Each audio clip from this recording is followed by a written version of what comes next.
Olá! Estamos de volta com as Cunhãs, o seu podcast de política do Brasil e do Ceará, além de outras cositas más. Eu sou Camila Fernandes e, como sempre, estou ao lado de outras duas cunhãs jornalistas, a Ebele Rebouças. Oi, Ebele. Oi, Camila, oi, Inês, Curumins e Cunhazetes. Tava até com saudade de vocês. Ô, saudade.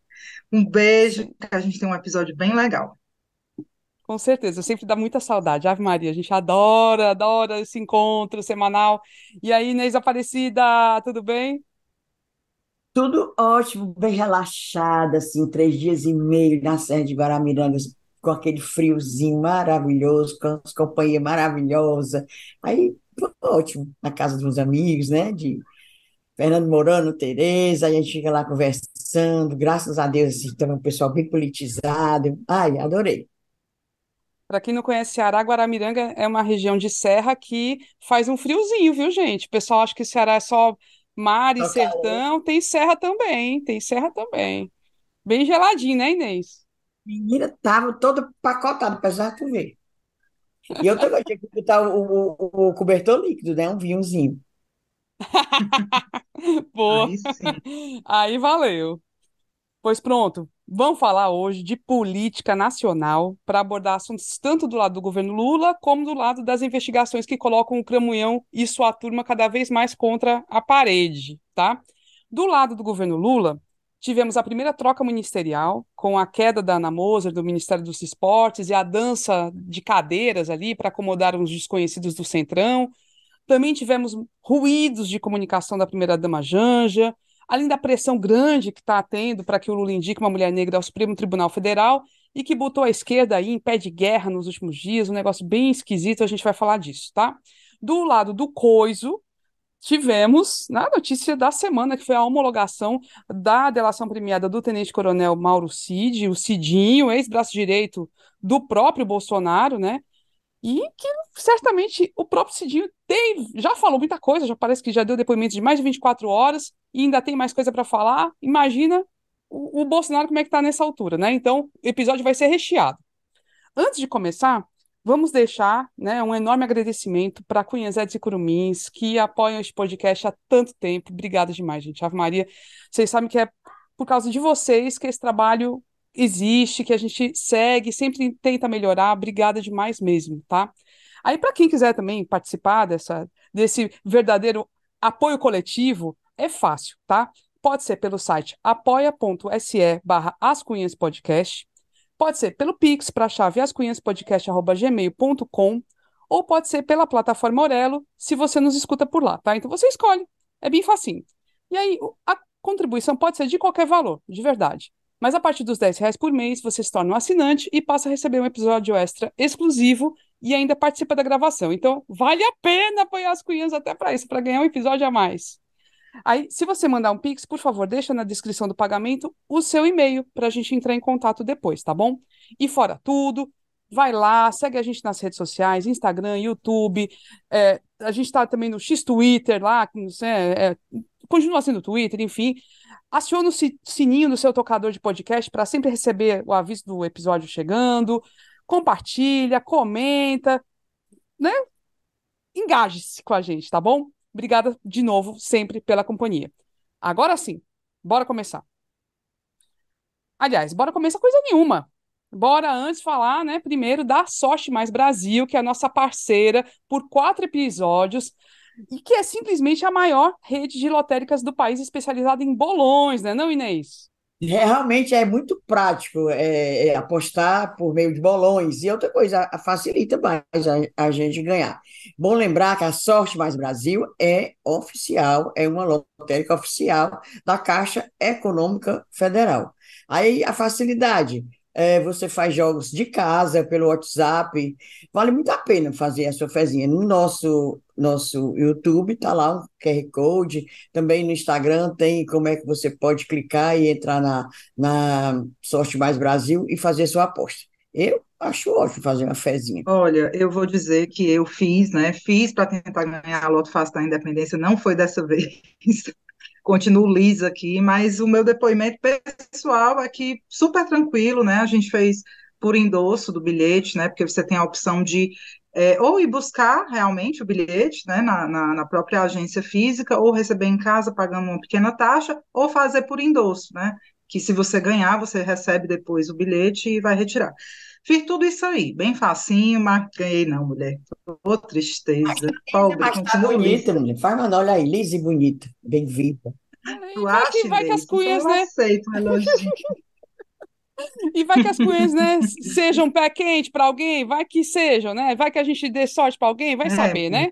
Bora começar agora a falar do governo Lula, começando pela pequena mini reforma, né? A primeira mini reforma ministerial dessa gestão, que acabou com a demissão da Ana Moser do Ministério dos Esportes e acabou tendo também uma baita dança de cadeiras para acomodar umas figuras do Centrão e tentar, de uma certa forma, reforçar uma maioria no Congresso Nacional, que está difícil, né? Toda vez é aquela chantagem toda, né, que o Arthur Lira faz.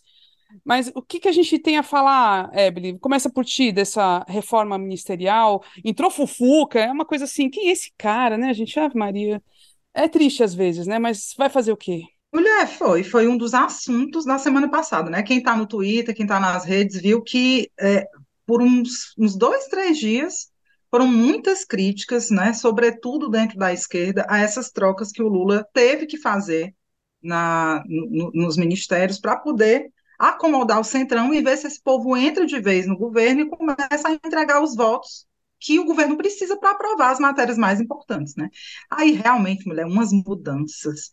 Você tirar uma pessoa gabaritada, né, como Ana Moser, do Ministério dos Esportes, para botar André Fufuca, do Progressistas, que eu chamo ele de menino risonho, que ri, que sonho. Porque é uma bochechinha risonha, né? As bochechas rosadas.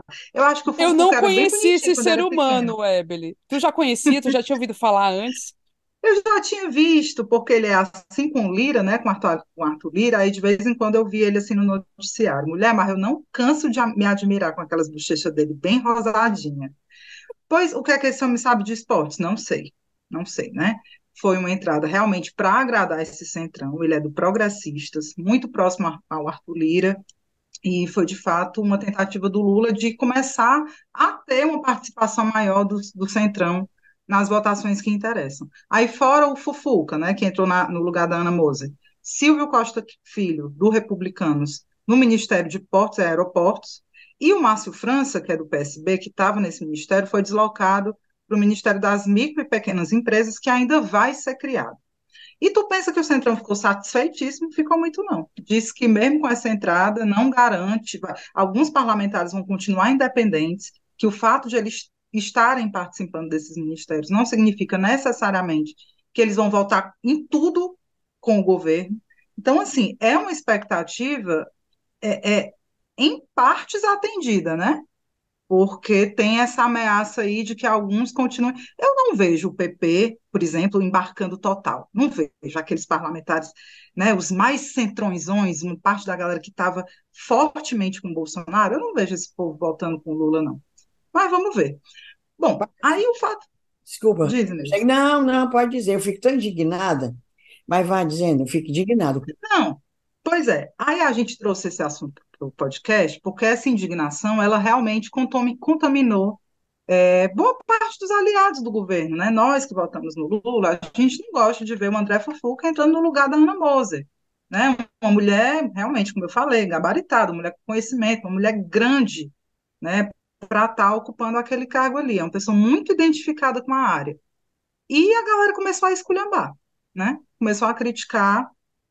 Eu fui uma que até tuitei esses dias, estou tuitando super pouco, mas eu fiquei muito incomodada, sabe? Porque eu acho que a gente precisa fazer a crítica, mas uma crítica consciência. Qual é consciente? Qual é a alternativa? Isso é política. O que, por exemplo, o Bolsonaro entrou, né, fez campanha contra essa política tradicional, chamando de toma lá da cá. Isso é negociação política, gente, sinceramente.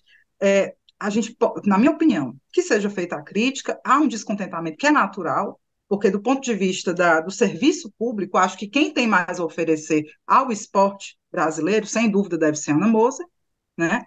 Mas faz parte do nosso modelo político. E aí eu tentei conversar, tentei não, consegui conversar e queria até agradecer a professora Monalisa Soares, cientista político, que está sempre conversando aqui com a gente, e é uma pessoa muito disponível, né? Queria mandar um beijo para ela, um agradecimento, que a gente sempre que precisa de um help, a Monalisa está disponível para nos ajudar com explicações, com leituras.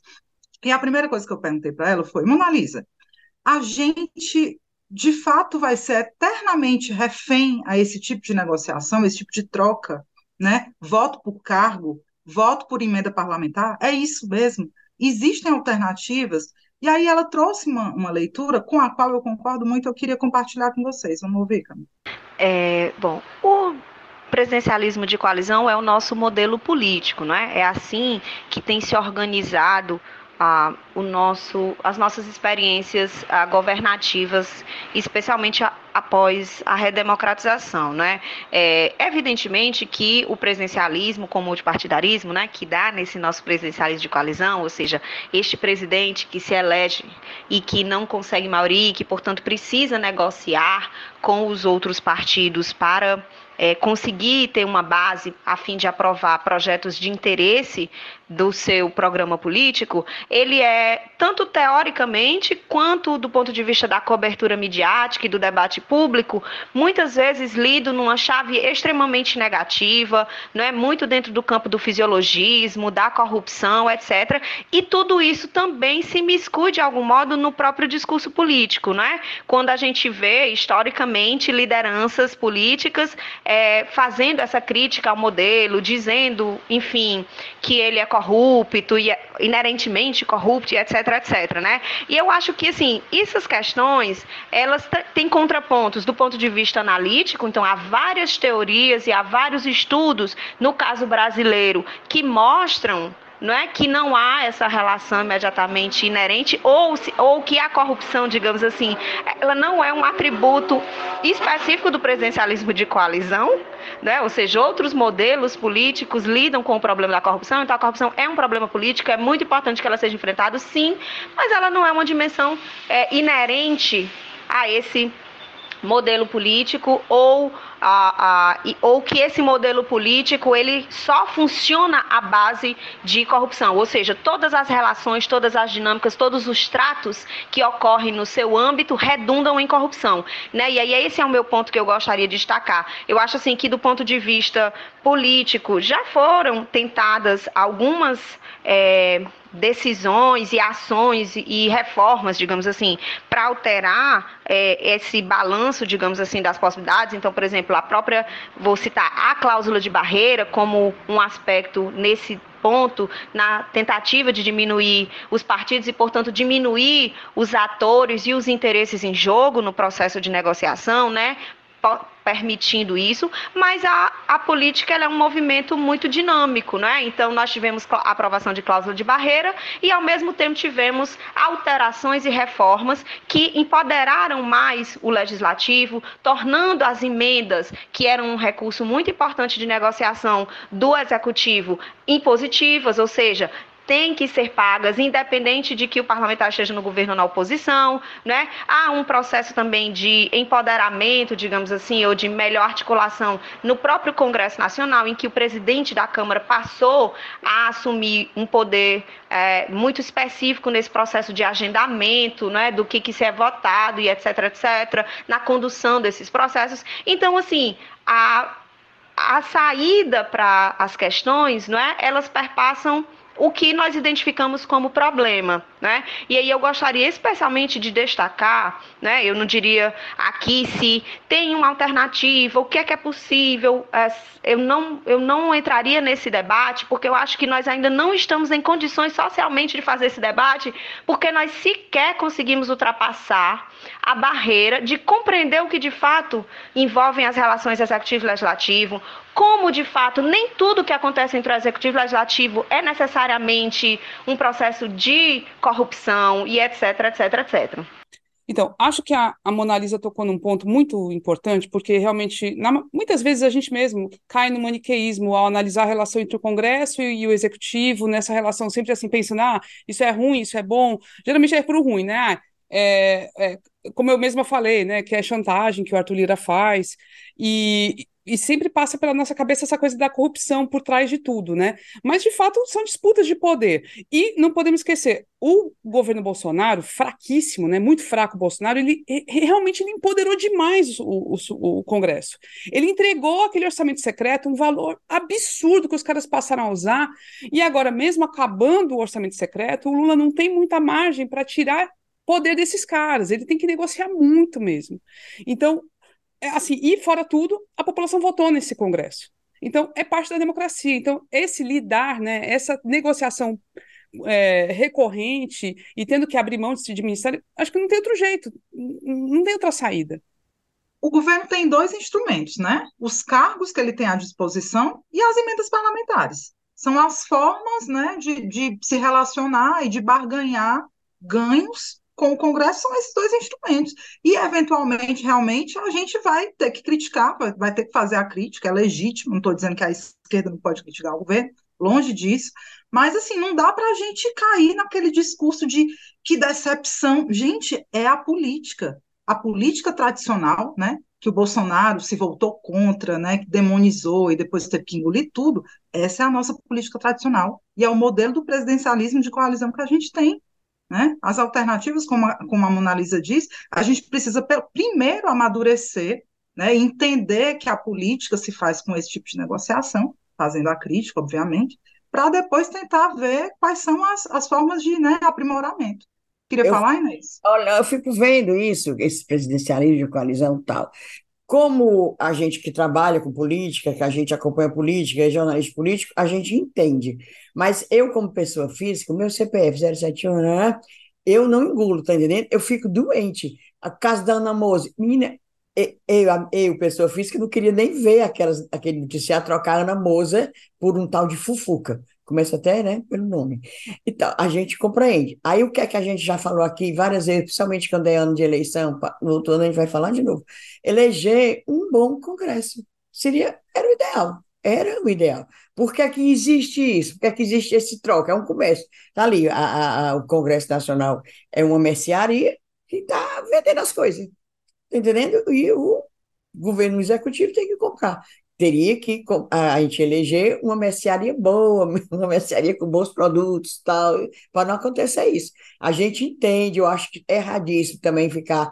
Eu vejo nas redes sociais aquela esquerda mais radical, né, a extrema, tá metendo pau, detonando. Eu, como pessoa física, também detono, mas como vendo a política, com tanto tempo que a gente trabalha com política, aí a gente tem que entender, ou tem que engolir. Oh, eu me lembro que na campanha presidencial, quem fazia um discurso muito contra esse modelo de negociação era o Ciro Gomes. E o Ciro, quando questionado, né, como é que faria para ter governabilidade, né, ele criticava tanto esse, entre aspas, toma lá da cá, e toda a vida que ele era questionado, ele dava a seguinte resposta: não, nós temos que fazer um pacto com a sociedade, eu vou governar a partir de um pacto com a sociedade. Tem coisa mais abstrata do que esse pacto com a sociedade? Me explique, meu amigo, como é que você vai aprovar, porque as propostas dele, tudo requeria votação, né? Maioria qualificada no Congresso. Porque ele falava em plebiscito, Aí tinha esses negócios de plebiscito. tudo, eu Não, acho que a pessoa de toda semana tem um plebiscito nesse Não, país. até para passar o plebiscito, precisa do Plebiscito, Congresso. Nem o e plebiscito ele ia após. conseguir passar. E né? após. É por isso que eu digo, a crítica fácil é muito simples de fazer, é muito boa. Aí, gente, para continuar aqui, avançar nesse debate, outra coisa que eu perguntei para a Mona Lisa é se agora, em termos práticos, se ela acha que foi um acerto ou um erro, né? Quando a gente pensa em efeitos pretendidos, né? Quando a gente olha para o futuro, se fazer essas trocas nesse momento, se ela considera que foi um erro ou um acerto para o governo Lula. Vamos ouvir o que ela diz. Sobre as críticas à esquerda, em torno dessa mini reforma ministerial, eu penso que, obviamente, há uma crítica ou uma indignação, eu acho que é mais esse o sentimento, em torno da necessidade, né, de trazer o Centrão que até poucos momentos estava com o Bolsonaro e que uma parte dele, inclusive, continua com o Bolsonaro, e também ideologicamente não tem muita e tanta afinidade com a agenda do governo eleito, mas eu acho que esse ponto de alguma perspectiva ele é relativamente pacificado como um dado de realidade, uma questão que não há o que fazer. Isso é o presidencialismo multipartidário, em que um presidente precisa fazer concessões e coalizões, e o faz através de emendas parlamentares e até de trazer esses grupos para dentro do governo e da execução da agenda política, né? Eu colocaria outro ponto sensível que eu acho que revela um aspecto em que o governo está, de certo modo, enredado, e o presidente especialmente, que se refere à presença das mulheres nos espaços de poder. Não é? A gente viu que na eleição do ano passado a discussão sobre as mulheres, sobre a representação, sobre a importância do eleitorado feminino foi muito relevante. A gente viu uma ritualização, uma simbolização em torno disso na posse e no processo de constituição do governo. Né? Este governo foi apresentado como o governo que mais nomeou mulheres a ministérios, né? Então a fotografia e etc., ainda que passou longe da paridade. Mas havia, digamos assim, esse discurso e esse anúncio de compromisso, o que agora gera uma certa frustração, considerando que nos jogos do poder, todas as vezes que ocorreu, foram mulheres a serem rifadas dos cargos. Né? Então, primeiro a Daniela Carneiro e agora a Ana Moser. Né? Então, isso diz para a gente do desafio que este governo tem de manter este compromisso. Não é? E isso quer dizer o quê? Quer dizer que existe sim uma estrutura, existe sim uma dinâmica, uma lógica política que é excludente sim a presença das mulheres. Essas instituições políticas, os partidos, suas lideranças refletem uma lógica generificada, onde não há essa presença excessiva das mulheres, mas este governo anunciou este compromisso. Não é? E este governo, portanto, gera um desgaste para a sua base social, uma frustração diante da sua incapacidade, digamos assim, demonstrada até agora, de tensionar esse marco. Né? Então, eu acho que esse é um ponto sensível que o governo enfrenta na sua base social, especialmente, e isso também está posto em outro campo, que é a própria nomeação para o STF na vaga da ministra Rosa Weber. Né? Gostei da palavra frustração. É isso, né? No fundo, é o sentimento da Inês, é a frustração.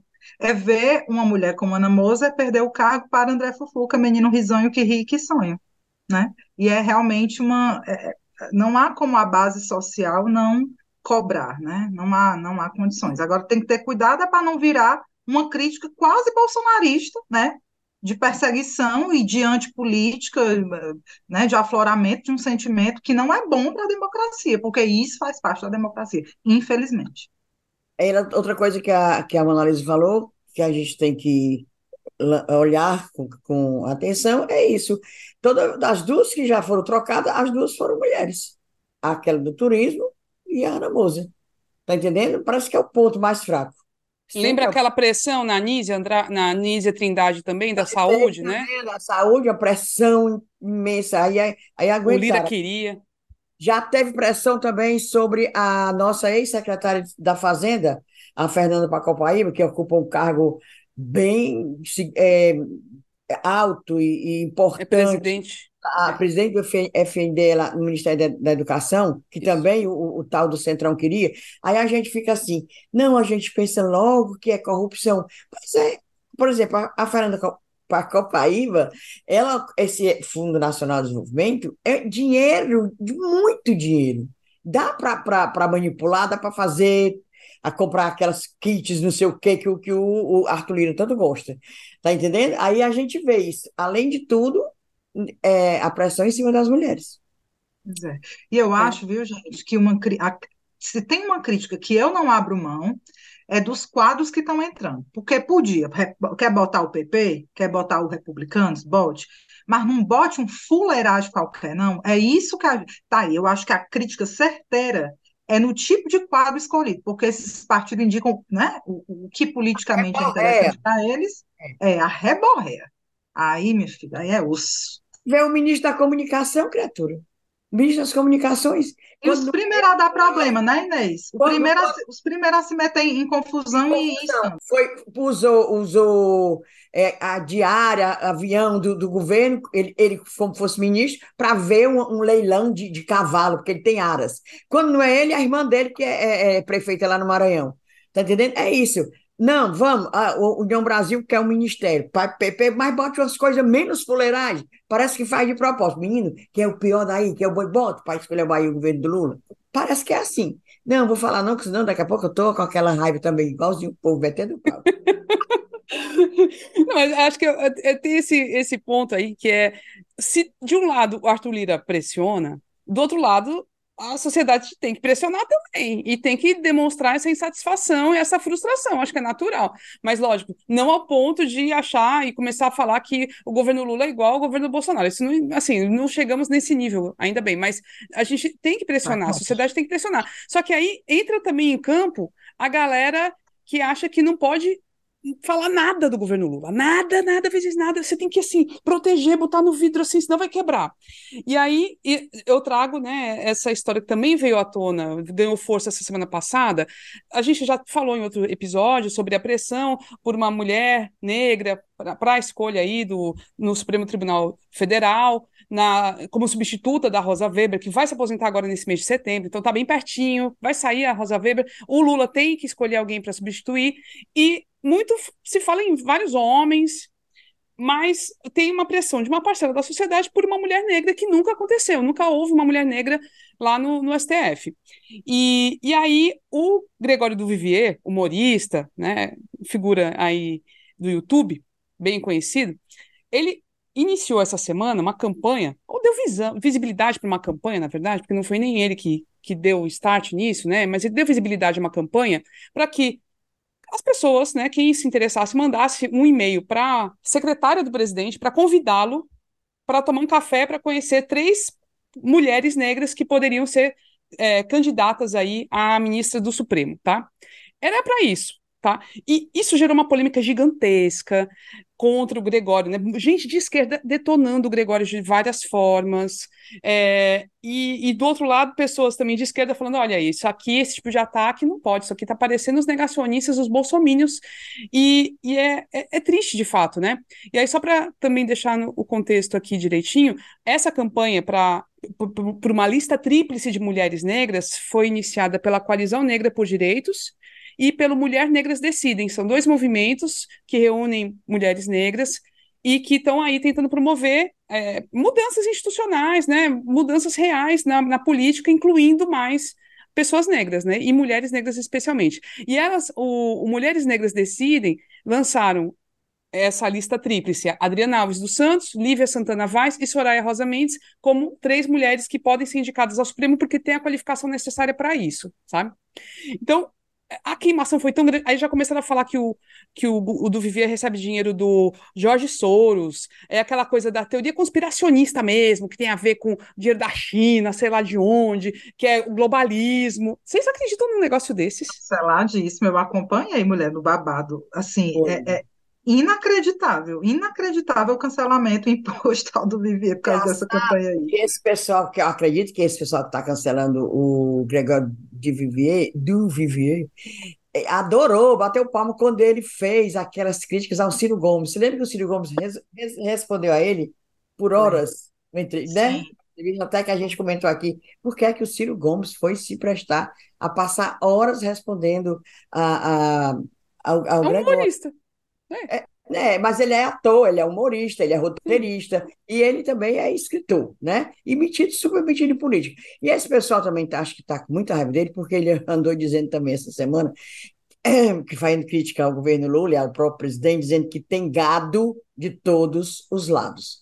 Ou Vixe, seja, Maria. foi, ele pegou pesado. Acho que ele também já estava cansado de ser tão massacrado, porque levantou essa questão, né, de que seja uma mulher negra, mulher e negra no STF, aí pronto, aí diz que tem Gente, gado de todo lado. mas é porque ó, a galera também pega pesado. Pegaram uma foto de 2012 do Porta dos Fundos, quando aquela primeira turma, a primeira geração do Porta dos Fundos, que de fato era só branco e tinha pouca mulher.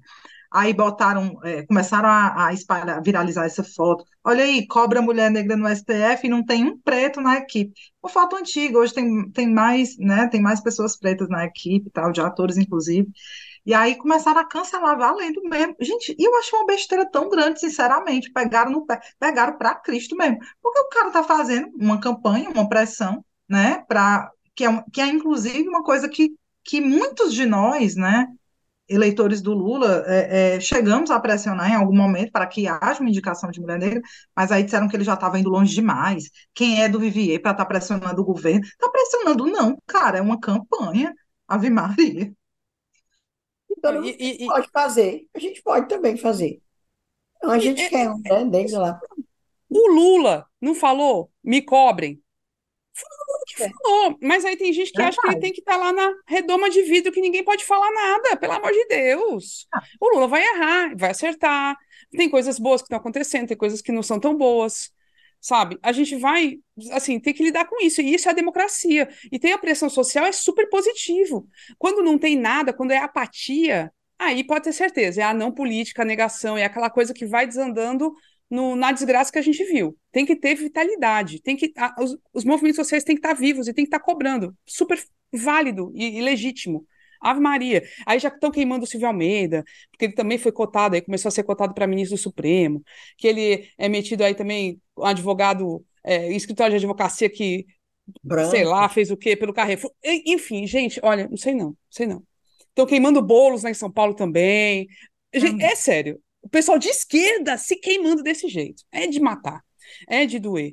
Aí, falando só, para a gente fechar essa rodada do governista, para depois a gente ir para o Cambunhão, tivemos Janja, que também esses dias foi crucificada aí, né? Quer resumir, Emily Rebouças, o que aconteceu com a Janja? Mulher, deixa eu tentar. Eu acho que a gente podia, esse quadro, precisamos falar sobre Janja, né? A gente podia, Exatamente. o quadro Precisamos Falar sobre Janja, porque, como eu falei nos bastidores com as minhas, a Janja mexe confunde os meus sentimentos. Tem hora que é muito amor, gente, essa mulher, ela é tudo. Tem hora que mulher, Janja? Peraí, minha irmã, deixa eu tentar resumir aqui.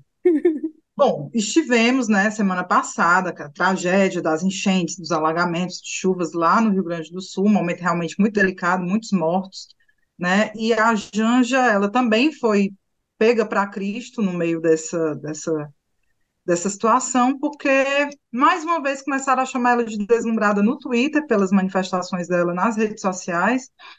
Eu acho que o principal fato foi a chegada dela à Índia, né, na viagem que o Lula fez, ela acompanhou o Lula na viagem à Índia, e ao chegar, publicou um vídeo em que ela dizia que estava muito feliz, que já ia sair de lá, do avião dançando, né, fazendo lá as danças indianas. Isso pegou muito mal, né, as pessoas criticaram muito fortemente, porque disseram que ela foi uma alegriazinha muito fora de hora, né, que ela devia estar preocupada e não deslumbrada lá viajando para a Índia, devia estar preocupada era com os mortos lá e a situação no Rio Grande do Sul. Poucas horas antes, eu acho, ela havia feito uma postagem no Twitter dizendo que o voo para a Índia ia durar 20 horas, então ela ia ter muito tempo para ficar tweetando, com risadinhas, e a galera caiu de pau mesmo, né? Foi uma situação. E eu confesso que me causou um desconforto também. Acho a Janja uma mulher excepcional, uma figura a quem nós estamos devendo um bocado, porque ela tem um papel muito importante de liderança sobre o Lula, mas especificamente nesses casos, eu achei que ela errou a mão. Acho que o momento pediu um pouco mais de sobriedade da primeira-dama. É fato que ela não saiu dançando, né? É fato que ela não fez nada de grave, mas acho que faltou mesmo mulher, vem cá, não tuita não, né? Pega um pouco mais leve, vamos focar as energias no que está acontecendo, vamos ter uma postura mais sóbria nesse momento. Não sei o que é que vocês acham. Morro de medo de tocar nesse assunto, porque, né, assim, é muito delicado. Da crítica para passar a ser machista é uma perrinha, mas Mas eu vamos acho que eu conversar faço aqui. crítica, eu já fiz até, inclusive, em outro momento, logo que ela assumiu, eu acho o seguinte, não é crítica machista, eu acho que ela devia entender ela fica, o inimigo bem no pezinho dela, tá entendendo? O inimigo quem? Os adversários, e são muitos. A direitona, ainda os bolsonaristas, as mulheres tipo a gente, que a gente sabe, as que tem aqui, essas contra feminismo. Então, ela tem um inimigo bem no pezinho dela, assim, no caos. Aí, eu faria tudo para não dar motivo para crítica, tá entendendo? Pensar um momentinho. Ela não tem um assessor, não. Uma pessoa para ficar assim dando uns toques nela. A gente sabe que ela é uma mulher assim, poderosa. Acredito que ela Afrontosa, ela gosta acho de que acredito que afrontar. ela nem gosta talvez nem ouça assim algum conselho e tal, mas ela devia. É isso, não é uma crítica machista. Estamos num momento ainda delicado. Nós estamos com nem um ano ainda de governo. Mulher, baixa a bola. Não fala coisa legal, tá entendendo? Pronto, chegou, estou aqui na Índia, mas é pensando no ciclone que atingiu tanto as pessoas no Rio Grande do Sul, papapá, papapá. Fazer uma coisa, diminuir, podia falar. A gente sabe que ela é uma pessoa que a gente pode negar a contribuição dela durante a campanha do Lula, né? Ano passado, movimentou, animou, agregou, tudo. Mas, pronto, agora ela é a mulher do presidente. Ela não precisa ficar também daquele jeito, não. E pode todo dia estar nas redes sociais, com um pouquinho de cuidado. Cuidado. Não é, ai, porque é mulher de bom. Não, cuidado, porque ela tem um inimigo bem nos calços dela. Bem nos calços dela. É só isso, um pouquinho de cuidado, companheira Janja. E porque gera um desgaste para o governo, né? Não é só para ela, é para o governo também. Então é um cuidadozinho só leve. Eu acho que os conselhos aqui da Inês foram excelentes, Pois porque é, é por aí mesmo. vou telefonar para ela. Mulher, manca. É porque a Agora, gente é doido. Depois, até eu sei que eu sou meio assim, meio doidinha. Mas tu sabe que eu tenho meus momentos. Eu não vou dizer tudo aqui. Vocês sabem, né? As coisas que eu sei. A gente se segura aqui só, Pois é, né? todo mundo se segura aqui. Pois é. Por que é que tu não aí, se segura, mulher? Janja. ao mesmo tempo, a paciência com uma parcela da população com a Janja é desse tamanhozinho, sobretudo na imprensa, né? A imprensa é um desses inimigos que ficam pertinho ali só esperando. O pessoal tem a paciência zero com ela, adora chamar de deslumbrada. E a bicha é afrontosa mesmo, ela gosta de provocar. Eu queria até comentar com vocês, no 7 de setembro, né? A bicha foi lá, botou um vermelho Dos pés à para cabeça. afrontar mesmo, né? Botou um vermelhão. Eita, isso daí eu vou só esperar. Assim que eu vi a imagem, eu vou só esperar a lapada que vão vir com gosto de gás em cima da gente. Mas é a personalidade dela. E, de fato, eu acho que a gente está pouquíssimo acostumado com uma mulher com esse perfil, né? E óbvio que vai gerar incômodo. Agora, eu concordo. Eu acho que, assim, há de se cuidar, há de se ter um certo cuidado, porque, como você falou, Camila, gera desgaste, gera desgaste, Pois é. né? E até entre a gente mesmo, tem hora que a gente, pô, tá bom, chega de gaiatice, né, Janja? Vamos parar um pouquinho aí, tem hora que dá um abusinho mesmo. Mas, em geral, nunca vou esquecer de Janja, naquele 8 de janeiro, eu só quero dizer 8 de setembro, naquele 8 de janeiro, ela dizendo GLO não, garantia da lei e da ordem não, ela teve um papel ali, naquele É. pós-golpe, importantíssimo. Ah, não, em geral, eu sou assim, love Janja total. É, se dependesse daqueles machos ré que estavam ali ao redor do Lula, ia na GLO, ia dar possivelmente uma ziquezira grande. A Janja realmente foi fundamental naquele momento. Ela Aí, é. só para fechar esse pequeno bloco, depois a gente vai para o Cramunhão. Tivemos a indicação, falando em indicações, né? Tivemos a indicação de um cearense para o Superior Tribunal de Justiça. E muita gente pediu para a gente para fazer o mini perfil dele, né, Inês? Para contar, assim, bastidores. Quem é? Quem é? Quem é? Teodoro Silva Santos, desembargador do Tribunal de Justiça do Ceará, e com mais uma coisa, um detalhe, irmão também de desembargador. No Tribunal de Justiça do Ceará existem dois Silva Santos, irmãos desembargadores. Raimundo Nonato é irmão do Teodoro, ou seja, dois irmãos desembargadores. Aí eu fico pensando, eita, eu me lembro que quando o pessoal comentava que a dona Maria José Ferreira Gomes tinha dois filhos governadores, Ciro e Cid, que ele devia ser uma mulher assim, uma mãe muito feliz. Pois a mãe do Teodoro Silva Santos e Raimundo Nonato também deve estar muito feliz. E detalhe, outro detalhe, A mãe deles, ele é uma pessoa de origem super humilde, lá em Juazeiro do Norte. A mãe dele, inclusive, foi doméstica, foi empregada numa casa da família de pessoas abastadas, né? Família Bezerra de Menezes, que a gente, Adalto, Humberto Bezerra e tal. E tanto que ele só conseguiu se formar, ele já tinha uns 30 anos, não era, Camila? 30 anos.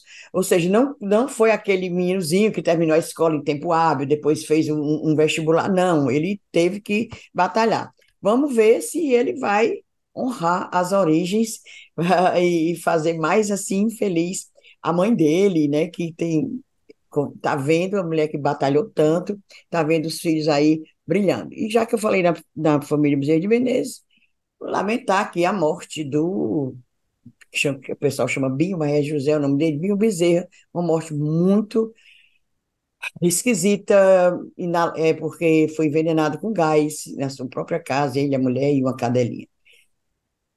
Bizarro, Lamentar bizarro muito a essa morte história. dele. Foi Bizarro. horrível. E, O que eu achei mais horrível eram os comentários. Eu não, não sei mulher. por que eu vou ler comentário. No comentário, quando as notícias saem nas redes sociais, nos jornais online e tal, o pessoal, porque ele era um dos bilionários, né, citado pela Forbes, o pessoal detonando. Mas não vou nem comentar, nem comentar. Apenas aqui lamentar a morte, solidarizar com a tristeza que deve ser, com toda certeza, para toda a família dele. 3 filhos que ele tem, 3 filhos homens. Não, horrível essa história. Foi bem esquisita, né? Vai ser investigado ainda, inclusive. Vão fazer perícia lá na casa para ver o que aconteceu. Mas a suspeita é que foi o gás, né? Que saiu do aquecedor. Enfim, Mulher, já que. Inodoro, né? Vocês sabem, gás é é, inodoro. O é. gás Ah, e aqui tá. Ah, e aqui tá, Inês. Ó, se tiver um curuminho aqui ou uma cunhanzete, né? Entendido? Vocês comentem aí nos comentários das nossas redes. Como é que diabo é isso? Que um gás letal é inodoro. Não tem tecnologia, não, para esse negócio estiver vazando, o povo O gás de sentir. cozinha, o nosso gás que a gente cozinha, que tem um mau cheiro, ele é um mau cheiro colocado ali para poder a gente Isso, saber que pode inalar. Nós já tivemos exato. uma colega, vocês não sei se lembra, a Isiane, morreu também assim, envenenada com gás. Ela É, é formada em jornalista, foi fazer, parece que mestrado na Federal do Rio Grande do Sul e morreu no banheiro. Um jovem, É, super. não, é muito louco, Deus me livre. horrível. Ai, uh, Bom, agora vamos para o segundo bloco, agora que é o lado do Cramunhão, né? Que oh, foi também a notícia da semana, né? Da semana que passou foi que o Xandão homologou a delação premiada do Tenente-Coronel Marucide, o Cidinho, que foi solto no sábado, agora está usando tornozeleira eletrônica, tem que cumprir uma série de restrições, inclusive foi afastado das funções pelo Exército.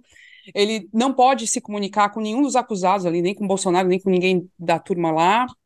E a partir desse acordo de delação, né, dessa homologação, a Polícia Federal começou a fazer várias buscas, enfim, está seguindo na investigação para ver se amarra tudo o que ele falou. Cidinho prestou vários depoimentos já, mais de 20 horas de depoimentos para a Polícia Federal.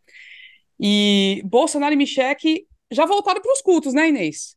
já voltaram e agora estão dizendo que eles são perseguidos. Aí já botaram quem no meio? Deus. São perseguidos porque estavam pregando a palavra de Deus, porque fazem o que Deus quer. Mulher, como é que a pessoa bota Deus numa enrolada dessa?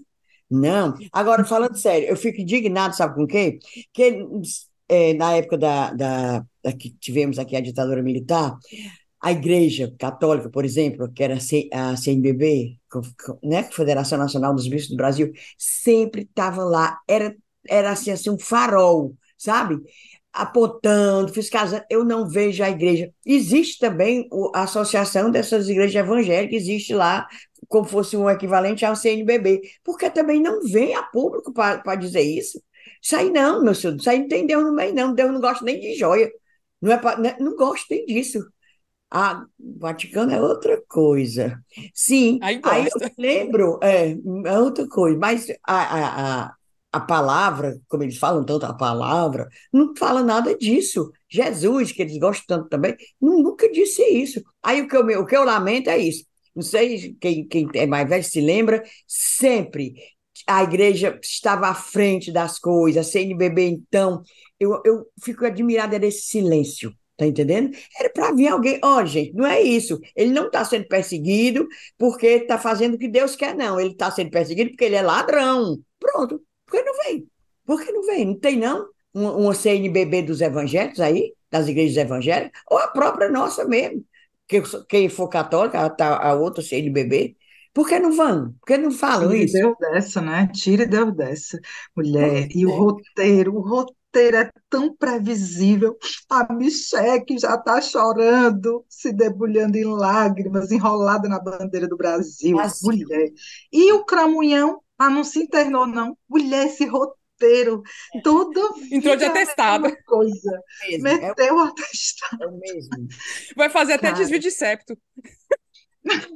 Juntou logo a armazela tudinho, né? Não, agora eu vou passar uns 30 dias internado, fazer tudo, check-up geral, para eu poder não sair tão cedo. Mulher disse que vai fazer 3 intervenções. Esse desvio do septo, esse negócio daquela idade, ainda tem esse desvio do septo, que a gente faz isso mais novo, né? Vai fazer o negócio das tripas, uma aderência que ele tem nas tripas da Isso aí já facada. fez umas 50 vezes. Oi, pois então, Ave Maria, né? Tudo mentira. Toda Agora, vida. eu fico me sentindo, eu sinto falta disso, do posicionamento. Aí fica ele falando, botando Deus nesse negócio, e a instituição, como as instituições realmente é, religiosas, não tomam providência, deixa ele falar isso. Eu acho erradíssimo. Foi o tempo da ditadura, não era assim, não. As igrejas iam lá e afrontavam, ali sim. Me lembro quando ficava até na morte de Vladimir Herzog, que mataram e inventaram que ele se suicidou, lá em São Paulo teve uma missa que lotou aquela igrejona de São Paulo, aquela É, mas era maiorzona. o Dom Paulo Evaristo, eram outras figuras com força para isso, né? Parece que tá faltando gente assim, né, Inês? Faltando gente assim, cara. É, Aquele é. menino se lembra, essa aí, que não tem idade para isso, vai cascavear aí no Google, que acha? Menina, aquela igreja lotada, aqui em redor da igreja, ele afrontava mesmo, afrontava não, fazia justiça, fazia Buscava. atos de justiça. Gente, o que eu Agora queria eu comentar, se que eu comenta. queria comentar sobre essa história do Mauro Cid, né, do acordo de delação premiada, uma coisa que eu estava até conversando aqui com o cônjuge, se fosse Mauro Cid, eu ficava era na prisão. Também. Porque esse homem solto, a bomba que ele tem, né, nas mãos dele para soltar, eu acho que assim, a galera deve estar pirando. O Mauro Cid sabe de muita coisa. E eu acho que, e ele mesmo, o advogado, né, o Bittencourt lá, o advogado já disse que ele teme pela vida, pela segurança dele e da família. Ele está muito Ele exposto, pediu sinceramente. proteção. Pois é, ele tem que ter, porque ele é um alvo extremamente visado agora, e se duvidar, ele estava mais protegido, era na prisão. E uma outra coisa é que, assim, a Polícia Federal, ela já tem muita informação sobre o caso das joias, né? Não só o que já apurou, o que já investigou, quanto o que tem mesmo de prova e em troca de mensagem, de celular, de e-mail e tudo. Eu fico imaginando que esse acordo de delação, ele vai passar por muitos outros casos, muitas revelações. O 8 de janeiro, as vacinas, tudo que se tem de investigação de gabinete do ódio ao longo de 4 anos de governo. Gente, é tanta coisa que pode vir à tona agora. E a gente comentava muito sobre isso, né? Sobre se ele delataria ou não. E eu li recentemente que o recado que o Mauro Cid entendeu, de que era cada um por si mesmo, já vinha naquela fala do Bolsonaro lá atrás. Eu não lembro onde eu li, gente, senão eu daria o crédito. Não, Foi, foi não, foi o Josias de Souza. O Josias fez essa O Jorge Josias, leitura. né? Jesus Foi. comentou. Ele É, foi em maio, o Isso, campeão em maio, falou, isso. elogiou, primeiro elogiou o Mauro Cid. Ele fazia do melhor, ele fez o melhor possível do trabalho dele, ele fez o melhor. É, tomara que ele não tenha errado. Olha aí, a segunda parte está peço a Deus, né? Peço a Deus errado. que ele não tenha errado. E a última frase que ele disse que saiu foi o gatilho para o Mauro Cid, foi o seguinte: cada um segue o seu caminho. O bicho é ruim, porque eu É. conheço bandido, nem para bandido esse Bolsonaro não serve, rapaz. Serve não, porque bandido mesmo, bandido bom, fica com os seus debaixo das asas. Mas É. ele não, rapaz, nem para Covarde, bandido esse diabo serve. covarde. E aí Cidinho tomou a atitude. Eu acho que ele preferiu sair, né? Fez o acordo e queria sair, porque ele se sente assim, é uma forma dele estar com a família, porque a família também está ameaçada. Então, é aquilo, né? Ele, de algum modo, ele tentar proteger a família estando perto, mas ele realmente tem que se cuidar. A gente sabe Mas, figuras aí que eram verdadeiras. tipo, sabiam de tudo e que morreram. Aquele Adriano da Nóbrega, assim, tem figuras que O Bebiano. Esse povo Bebiano, morre. Viviane, morre. negócio do coração. E eram uns caras saudáveis que só, lutava, era lutador e tudo, e de repente morre do coração, né? Enfim, a gente não sabe, né? Não foi investigado, não teve nada, mas é esquisito, esse povo morre. Então, pro Cidinho, novo daquele jeito, assim, forte, saudável, morrer é daqui pra ali, né? Então, Quantas pessoas também morreram, vocês se esqueceram, que eram envolvidos? Tinha alguma ligação com a feicada do Bolsonaro? Aquela coisa que. Aí, todo mundo que, quando ia ouvir, desapareceu. Morreu. Passou mal. Se lembra, não? O pessoal que era é da facada? esquisito. É muito esquisito. Mas deixa É, para lá. gente. Vamos levantar É, falso da mulher, pecado. a gente não tem como falar, né? Mas seguiremos de olho nessa história, gente. Seguiremos de olho, torcendo para que os próximos capítulos sejam bem empolgantes, tá? Então vamos lá. Vai ser. Para Xandão ter soltado Mauro Cid, É. ele deve estar muito seguro de que tem muita informação importante a ser revelada. Eu estou confiante. E o bonitinho lá e a bonitinha agora caíram na real, né? Não à toa estão chorando aí abraçado em bandeira. É, Mas vamos para frente. vamos para frente e vamos para o momento do desabafo. O momento do recadinho, que é o momento Discunhã. É uma ruma de discunhã, gente, acumulado, que o negócio é sério. Vamos lá. Comece, Inês Aparecida. As absolvições, vou nem entrar muito em detalhe, não, só isso aí já é um descunhã, já é também outro momento de revolta. Absolvições no caso da chacina do Curió. Foram 8 dessa vez, todos livres, liberados, como se não tivesse acontecido nada. Eu achei aquilo, e também já apelou, né? O Ministério Público já quer outro julgamento, e é o que faz ser. Aquilo, para mim, foi assim, outra notícia triste, muito triste. É. Lembrando que já foram 4 policiais foram condenados, né, no primeiro julgamento, agora 8 foram absolvidos e ainda vai ter mais uma nova etapa aí de julgamentos neste mês de setembro ainda, mais outros acusados aí vão ser julgados, é júri popular e, enfim, mas de fato as mães do Curió ficaram muito revoltadas e a gente aqui se solidariza a elas e torce para que, assim, a justiça tem que ser feita, né, elas não querem outra coisa, só querem justiça. Tu, Abel Rebouças, diz Cunhã.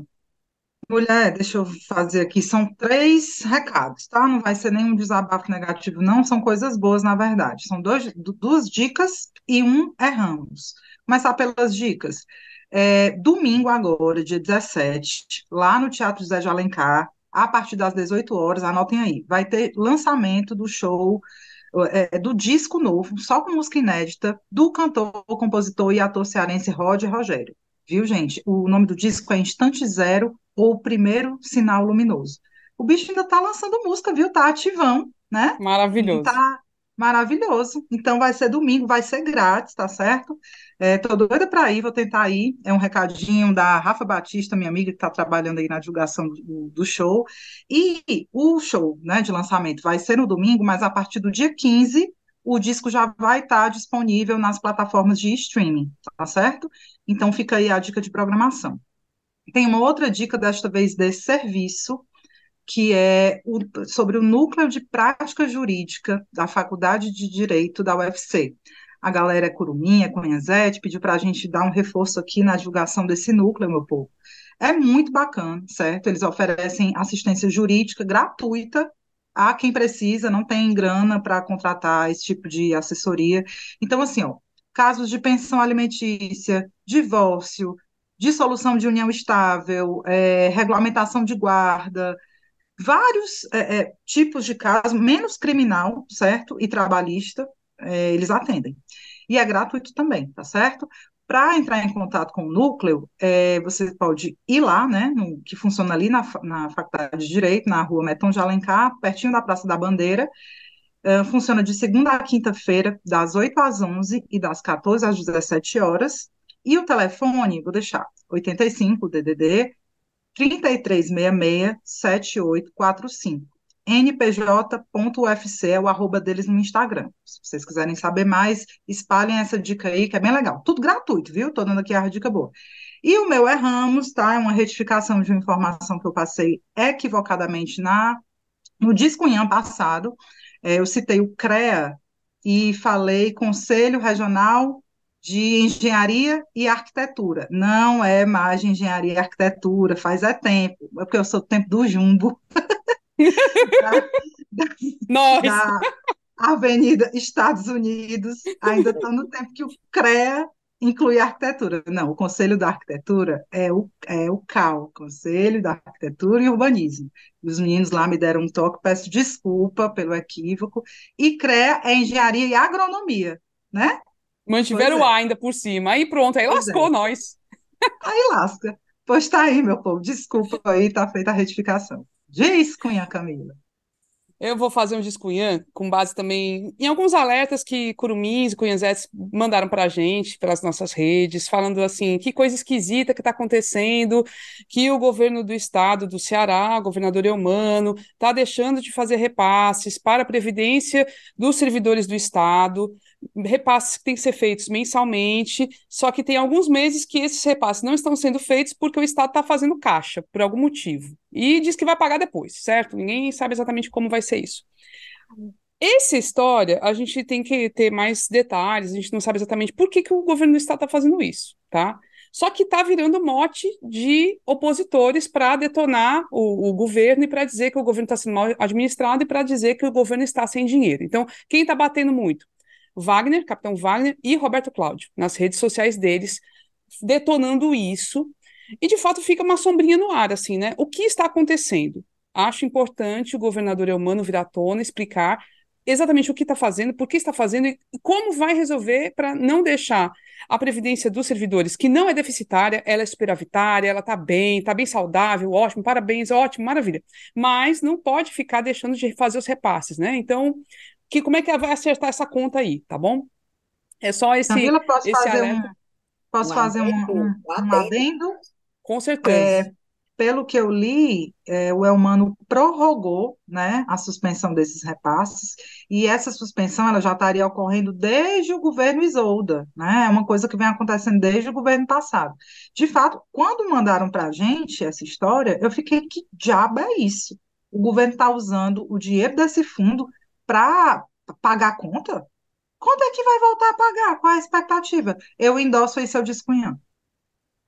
Pronto, é Assina só embaixo, assina embaixo. assina embaixo, assina embaixo.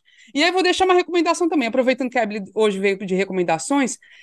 Gente, para quem gosta de humor, para quem gosta de humor sobre política, então, assim, por mim e Conhecetes todos amam, né? Então, e para quem está em Fortaleza, tem a chance aí de assistir o Moisés Loureiro, que a gente ama, que está com um show lá no Teatro do Dragão do Mar, ainda nos finais de semana de setembro, então ainda no próximo e no outro ainda vai estar lá.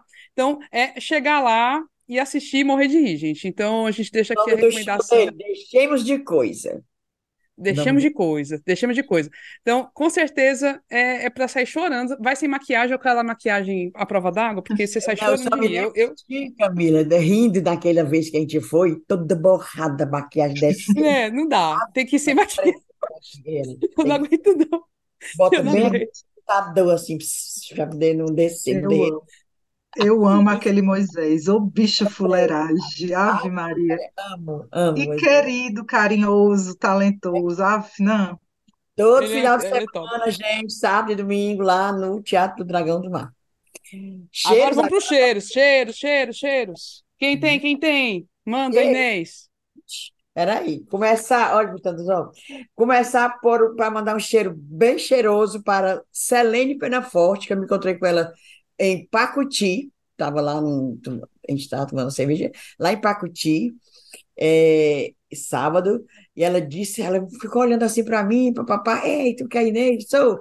Aí pronto, disse que adora o podcast, elogiou, eu fico com vergonha, mas depois relaxo, estava ela, o marido, e filho, todos também gostam, Maria, foi ótimo, ficou conversando lá numa mesa, depois que ela me chamou. Outro cheiro, cerveja gelada, tudo que ele quiser, e é para longe que eu vou mandar, viu, para o Japão. Guilherme Monte, ele entrou nas nossas redes, disse que fez uma foto, escutando as cunhãs, aonde? Em Seul, não é Seul não, Seul, Seul, capital da Coreia do Sul, viu, meu povo? Ele estava assistindo lá. Eu não Ele, posso não com isso não. o que, Não menino? é o, não é o seu. Não, é porque a Seul, ele estava assistindo em Seul, não, Seul, Seul, lá na Coreia. Ave Maria. Aí ele disse que para poder matar a saudade das coisas do Ceará. Ele é arquiteto, foi fazer uma especialização em Hiroshima, no Japão, mas estava dando uma voltinha lá em Seul. E ainda deu uma tacada de alfinetada, disse que ele aqui foi contratado temporariamente para ensinar japonês pelo INPA da prefeitura. Foi desde dezembro que não recebeu, nem recebeu dezembro, nem janeiro, nem fevereiro, nem março, nem abril. Viajou em maio e não viu esse dinheiro da prefeitura. Ô, maldade, né? O bichinho foi para o Japão. Pois olha, Guilherme Monte, achei chiquérrimo, ele lá em Seul assistindo a gente. Tem Tatiana, ai, mandou, ai, Tatiana, um cheiro para ti também. E ela achou, ela fez um comentário, ela pediu cheiro, mas fez um comentário, dizendo que achou tão preconceituosa uma fala do vereador Gardel Rolim aqui dando entrevista para a gente, quando a gente falou que os espigões iam ser transformados em área privativa, privada, a iniciativa privada ganhou uma licitação lá, e o Gardel falou assim, é bom porque é trabalho, vai dar emprego para as pessoas do Bom Jardim. Aí ele disse que achou isso preconceituoso, a gente também achou, e que o pessoal do Bom Jardim, como diz ela, da periferia, devia ter a beira-mar também como área de lazer, e não só como emprego e renda, né? Mas É. outro beijo, cheiro, você vê, menina, hoje tem muito, o que é que tu pensa? Aí deixa eu ler. É Mônica Rodrigues, ela ficou estupefata, sei o que estou dizendo, porque eu achei essa palavra, com a foto que saiu do Elmano e o Vitor Valim, assim, os dois, só faltasse de mão dada, assim, os dedos entrelaçados. Vitor Valim, Companheiro socialista. Olha, o Vitor socialista, Valim. ele está mais socialista, ele está quase um marxista. Ave É. Maria. Aí tem a Irineu Aragão, beijo, cheiro, cerveja gelada que você quiser. E o Gabriel Ribeiro, que ele é autor de um curta chamado Janela de Ônibus. Ah, menina, e outro beijo para também uma pessoa longe que também nos ouve para matar a saudade. Andrei de Aguiar, ele é médico residente de infectologia no Hospital da Universidade Federal Fluminense. E ele é sobralense. Aí fica nos ouvindo para também ficar em dia com a politicagem daqui. Pronto. E tu, Rebouças? Cheiros? Hoje eu tô cheirando embaixo, cheiro embaixo. Cheiro Tá cheirando embaixo. embaixo? Deixa eu mandar os meus aqui, que peguei aqui uma listinha de pessoas incríveis que sempre nos apoiam. Então, vai lá um cheiro para Maria Auxiliadora Parente. Oh, minha querida, Ah, é. cheiro pra ti. Não é Tu não? sabe que Querida eu estudei demais? com ela no colégio, né? Olha. Tan, tan, tan, taran, colega de A colégio. Rayane Mourão, que é muito querida. O Nilson Cardoso, que a gente adora também, tá sempre com a gente. A Aline Brilhante, ó. Cheiro, Aline, cheiro. O Jackson do Nascimento, cheiro, querido. A Francisca Joamila Brito, cheiro, querida, cheiro, cheiro. Ó, coraçãozinho aqui. O Edmilson Lúcio e a Ana Maria Xavier, nossa querida jornalista também, casada com Maurição, os dois, né? O dupla. Cheiro para vocês. E obrigadas por estarem sempre conosco. Agora vamos encerrando, né? Mais um episódio desses aqui, que foi animado, cheio de muitas Foi bom. histórias, coisa boa. Agradecendo a sua companhia até aqui, gente. Obrigada mesmo. Lembrando, se quiser nos apoiar, tem três formas. Pode ser pelo site apoia.se/ascunhaspodcast, pode ser pelo Pix para a chave ascunhaspodcast@gmail.com, ou pode ser pela plataforma Orelo. Você escolhe. E, claro, na produção do episódio estivemos eu, Inês Aparecida e Eble Rebouças. O apoio nas redes sociais é feito pela empresa Ponto Indie. A trilha sonora é a música Barroada Gagá da banda Breculê. E é isso, até a próxima semana, gente. Tchau!